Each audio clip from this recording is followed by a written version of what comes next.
Unlock the profound wisdom of the Book of Ephesians in a clear and insightful summary. Have you ever felt like you're searching for something more? Like there's a deeper truth just beyond your grasp, waiting to transform your life? What if I told you that the answers have been there all along? Hidden in one of the most profound letters ever written, the Book of Ephesians? Together, we're about to embark on a journey through its timeless wisdom, unraveling truths that will challenge our perceptions, ignite our souls, and offer practical steps to live a life filled with purpose, love, and inner peace. Picture this: a man named Paul, imprisoned yet unbroken, writing to a community yearning for hope. His chains could have silenced him, but instead, they became the very reason his words echo through eternity. Why? Because Paul wasn't just writing letters, he was unveiling a blueprint for spiritual awakening, urging us to see beyond the mundane and embrace the divine essence within us. And now, I ask you, what chains are holding you back? What if, like Paul, you discovered that true freedom lies not in your circumstances, but in your soul's connection to something greater? As we dive into the first chapter of Ephesians, we're immediately struck by Paul's declaration that we are chosen, not by accident, but with intention, with love. Imagine being handpicked by the creator of the universe. Does that shift how you see yourself? In a world obsessed with validation from likes, followers, and fleeting approval, Paul's message cuts through the noise. Your worth is intrinsic, eternal, unshakable. But do we truly live as though we believe this? Or are we still enslaved by the need for external validation? Paul speaks of redemption through his blood, a concept that might seem archaic at first glance. But think about it. Haven't we all felt the weight of our past mistakes? Haven't we all longed for a reset button, a chance to start over? Redemption, in its essence, is that second chance, a liberation from guilt, shame, and regret. But here's the real question: are we courageous enough to accept that grace? To forgive ourselves as freely as we are forgiven? Ephesians doesn't just dwell in the abstract, it calls us to action.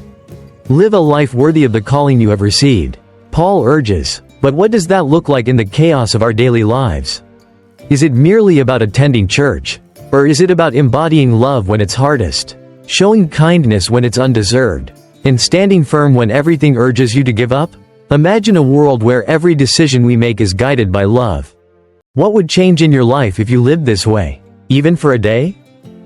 Paul's words echo through time, reminding us that our battle is not against flesh and blood, but against the unseen forces that breed fear, doubt, and division. How often do we blame others for our struggles, forgetting that the real battle is within?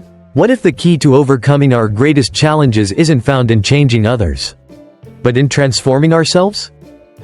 As we peel back the layers of Ephesians, we encounter the profound mystery of unity. Jews and Gentiles, once divided, now reconciled through Christ. In a world where division seems inevitable, Paul's vision is radical. Unity doesn't mean uniformity, it means embracing our differences while anchored in love. But here's the challenge: are we ready to extend love to those who think differently, believe differently, or even hurt us? Paul's metaphor of the church as the body of Christ is not just poetic, it's practical. Each part, no matter how small, is essential. Think about your own life. How often do we feel insignificant, like our contributions don't matter? Yet Paul insists that every act of love, every moment of kindness, ripples through eternity. What if your smallest act of goodness today could change someone's life tomorrow? As we approach the midway point of this journey, let's pause and reflect. Paul's message is clear: we are chosen, redeemed, and called to live with purpose. But here's the question that lingers: if we truly embraced these truths, how different would our lives be? What fears would we let go of? What dreams would we pursue? And most importantly, what's stopping us from starting today? Embracing the armor of faith, how Ephesians teaches us to conquer life's greatest battles.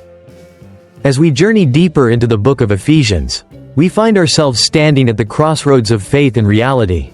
Paul, in his infinite wisdom, doesn't offer us a path devoid of challenges. Instead, he arms us with the strength to face them head-on.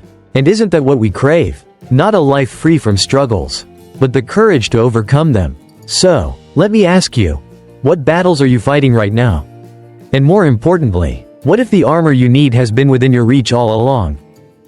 Paul introduces us to the armor of God, a metaphor so vivid. It transcends time. Imagine standing in the midst of chaos. Fear swirling around you, yet you remain unshaken. Why? Because you're equipped with truth as your belt, righteousness as your breastplate, and faith as your shield. But here's the real challenge. How often do we armor ourselves with temporary solutions, quick fixes, and fleeting comforts, only to find them failing when we need them most? Let's break it down. The belt of truth isn't just about honesty, it's about living authentically. Embracing who we are without masks or pretense. In a world that constantly demands us to conform, can we dare to be real? Can we stand firm in our beliefs even when they're unpopular? And if not, what's holding us back? The breastplate of righteousness protects our hearts, the very core of our being. But righteousness isn't about perfection. It's about alignment, aligning our actions with our values, our desires with our purpose. Think about it. How often do we sacrifice our integrity for convenience? What if true peace comes not from avoiding conflict but from standing for what's right, even when it costs us everything? Faith, Paul tells us, is our shield, a shield that extinguishes the flaming arrows of doubt, fear, and despair. But let's be honest, faith isn't always easy. It's hard to believe in the unseen when the seen is so overwhelming. Yet, every time we choose faith over fear, aren't we rewriting our stories? What if, in our darkest moments, faith is the light that leads us home? Paul doesn't stop there. He speaks of the helmet of salvation, a reminder that our hope isn't anchored in this world but in something eternal. But how do we hold on to this hope when life feels unbearable? Maybe the answer lies not in avoiding pain, but in finding meaning within it. Have you ever considered that your greatest trials might be shaping your greatest triumphs? And then, the sword of the Spirit, the Word of God, our ultimate weapon. Not to harm, but to heal, not to destroy, but to build. In moments of doubt, the right words can be our lifeline. But here's a question to ponder. When was the last time you allowed these words to truly penetrate your heart? Not just as ancient text, but as living truth? Paul's call to pray in the Spirit on all occasions might seem simple. Yet it's profoundly transformative. Prayer isn't a monologue, it's a dialogue, a constant connection with the divine. Imagine having a direct line to the Creator of the universe. Wouldn't that change everything? But then, why do we often treat prayer as a last resort rather than our first response? As we navigate through Ephesians, one theme stands out: transformation. Paul isn't merely offering advice. He's inviting us into a radical redefinition of who we are and how we live. It's not about adding religion to our lives. It's about allowing our faith to reshape every facet of our existence. And here's a thought to challenge you. If you knew that embracing this transformation could lead to a life filled with unshakable peace and purpose, would you still hesitate? We see Paul urging unity, not just as a community but within ourselves. The tension between who we are and who we're called to be often feels insurmountable. Yet, Paul's words remind us that the gap is bridged not by our efforts alone but by grace. But what does grace truly mean to you? Is it just a concept? Or is it the anchor that holds you steady in life's storms? As we stand at the threshold of the final part of this journey, let's reflect on this. We are called not just to believe but to become. To become beacons of love in a world desperate for hope. To become warriors of faith in a battle against despair. And to become vessels of grace in moments of brokenness. But here's the ultimate question. Are we ready to answer that call? And if not now, then when? Living the Ephesians legacy, a journey to unshakable faith, love, and purpose in everyday life.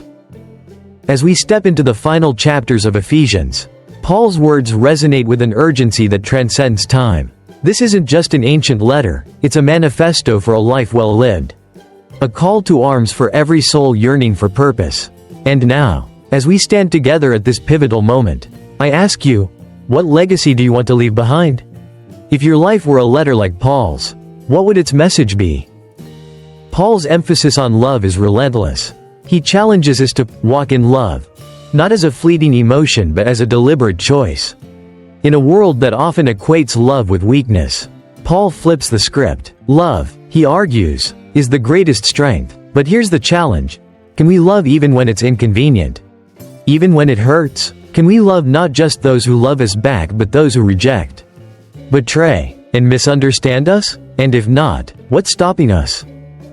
He calls us to be imitators of God. Let that sink in for a moment. Not just admirers or followers, but imitators. Imagine embodying the qualities of the divine in our daily interactions. What would our world look like if we approached every conversation, every decision, every challenge with grace, compassion, and integrity? But here's the haunting question. What's holding us back from becoming the best version of ourselves? Paul doesn't shy away from addressing the struggles of everyday life, relationships, work, and personal growth. His advice to husbands and wives, parents and children, employers and employees isn't just about maintaining order, it's about cultivating respect, understanding, and love. But let's be honest, how often do our relationships reflect these values? What if the key to healing our most broken relationships isn't found in changing the other person, but in transforming ourselves? As Paul concludes his letter, he doesn't offer empty promises. Instead, he offers something far more profound, a reminder that even in our weakest moments, we are never alone. The same power that raised Christ from the dead is available to us. But here's the real question. Do we truly believe that? And if we did, how would it change the way we face our fears, pursue our dreams, and navigate our daily lives? Imagine waking up every day with the unshakable certainty that you are loved beyond measure, equipped beyond belief, and called to a purpose beyond yourself. What would that kind of life look like? More importantly, what's stopping you from living it now? Paul's final words are a call to stand firm, not just in moments of triumph, but in moments of doubt, fear, and failure. Because faith isn't about never falling, it's about rising every time we do. And so, as we conclude this journey through Ephesians, let me leave you with one final question. If you knew that the life you've always dreamed of, the life filled with purpose, peace, and love, was just one choice away, would you make that choice today?